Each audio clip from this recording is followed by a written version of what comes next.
misafirlerin üzerine olsun. Kıymetli misafirlerimiz, şimdi hazır mısınız yeni bir oyuna? Gülerken hem de öğreneceğiz.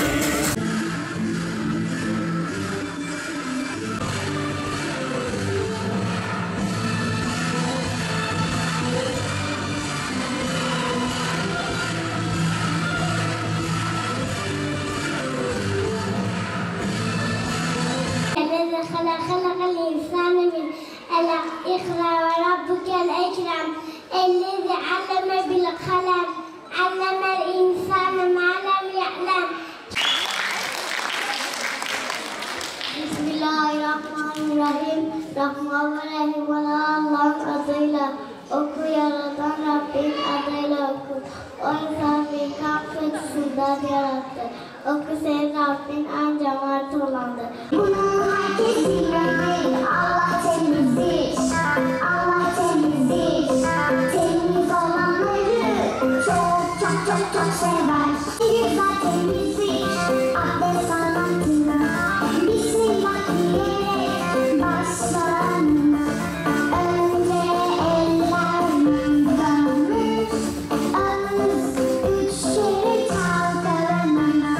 Burnumuz 3 kere yüzümüzü yıkayalım.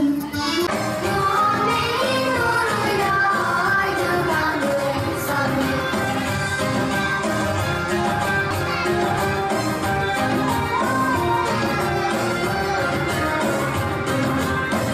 Peygamber Efendimiz Aleyhisselatü Vesselam bir hadis-i şeriflerinde "Hayyukum men ta'alleme Kur'ane ve alleme." Sizin en hayırlınız Kur'an'ı öğrenen ve öğretendir buyuruyor. Yine Efendimiz Aleyhisselatü Vesselam içerisinde Kur'an okumaya herhalde bir ev gidiyor buyuruyor. İşte bu çocuklarımız her birimizin evlerini hayal olmaktan çıkartacak, köşklere çevirecektir inşallah. Kur'an-ı Kerim öğrenmek, temel dini bilgiler, inanç esasları, ibadet ve ahlak esasları, adab-ı muaşeret kurallarını, Peygamber Efendimiz'in hayatını öğrenmek, mesleği ne olursa olsun, görevi ne olursa olsun her Müslümana farzdır ve gereklidir. Hiçbir baba, evladına güzel ahlaktan daha üstün bir miras bırakmamıştır diyen Peygamber'in ümmetiyiz. Kıymetli misafirlerimiz, Yüce Rabbimizin insanlardan hükmettiği en büyük nimetlerden biri de hiç şüphesiz evlatlarımızdır. Kur'an'ın ifadesiyle de dünya hayatının süsü ve zineti aynı zamanda dünya hayatının imtihanları ve emanetidirler. Bizlere düşen bu emanetleri en güzel şekilde eğitmektir.